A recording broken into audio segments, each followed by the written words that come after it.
Değerli basın mensupları ve katılımcılar, 24 Kasım Öğretmenler Günü dolayısıyla eğitim çalışanların sorunlarına dikkat çekmek ve öğretmenlerin meslek kanunu talebini dile getirmek amacıyla düzenlediğimiz basın toplantımıza hoş geldiniz. Öğretmenlik, insanlığın en kadim ve en önemli mesleklerinden biridir.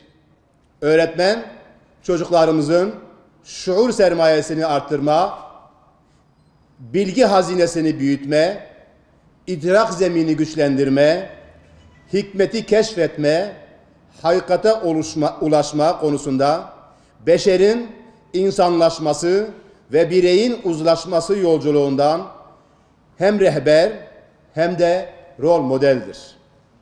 Bu vasıf, öğretmenlik mesleğinin tarih boyunca önemi ve değeri kabul edilmesinde başlıca etkendir. Eğitimde örnek gösterilen ülkelerde olduğu gibi öğretmenliğin kamu sistemi içerisinde tanımlanmış eğitim, öğretim hizmetleri sınıfından müstakil bir meslek kanununa kavuşturulması hususu artık daha fazla ötelenmemelidir.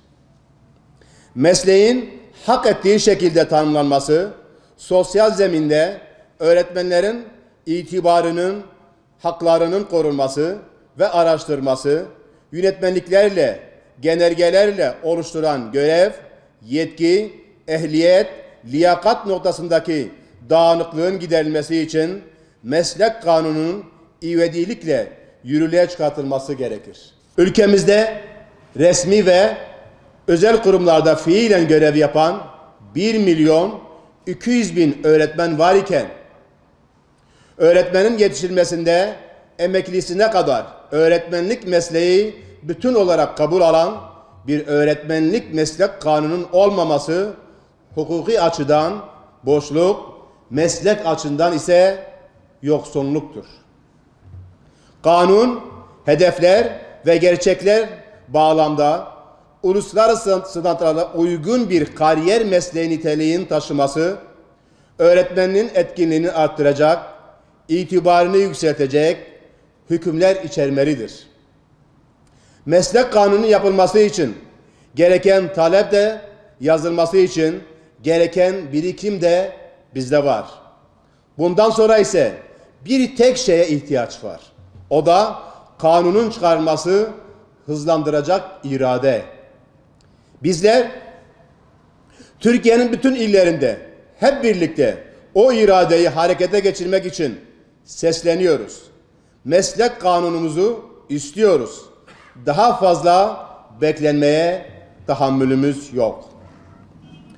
Öğretmenlik meslek kanunu çıkarılması hedefine 11. Kalkınma Planı'nda Milli Eğitim Bakanlığı'nın 2023 eğitim vizyonunda yer verilmesi hem talebimizi doğruluyor hem de tepkimizi haklı gösteriyor. Meslek kanunun çıkarılması noktasında niyet ve kararlılığın kamuoyuna deklare edilmesi üzerindeki 2 yıl geçmesine rağmen bugüne kadar kamuoyuna net, açık ve kesin bir içerik paylaşımı yapılmış değildir. Milli Eğitim Bakanlığı'nca yürütülen çalışma, hazırlanan taslak, öngörülmüş bir tasarım mutlaka başta yetkili sendika olmak üzere paydaşlarla işbirliği içinde ele alınarak olgunlaştırmalıdır. Öğretmenlik meslek kanunun eğitimin niteliğinde artmasında doğrudan ya da dolaylı olarak katkı sağlayacak pek çok düzenlemeye yasal dayanak oluşturma potansiyeli bulunmaktadır. Biz meslek kanununda öğretmenlerin özlük haklarının uluslararası standartların çerçevesinde tanımlanmasını ve geliştirilmesini istiyoruz. Sözleşmeli ve ücretli öğretmenlik gibi haksız ve çözüm yerine sorun üreten, uygulamalı ortadan kaldıramayan bir düzenlemenin meslek kanun niteliği kazanamayacağını biliyoruz. Eğitim çalışmalarımız yılda bir gün övgü cümleleriyle geçiştirilen atama günlerini beklemiyor.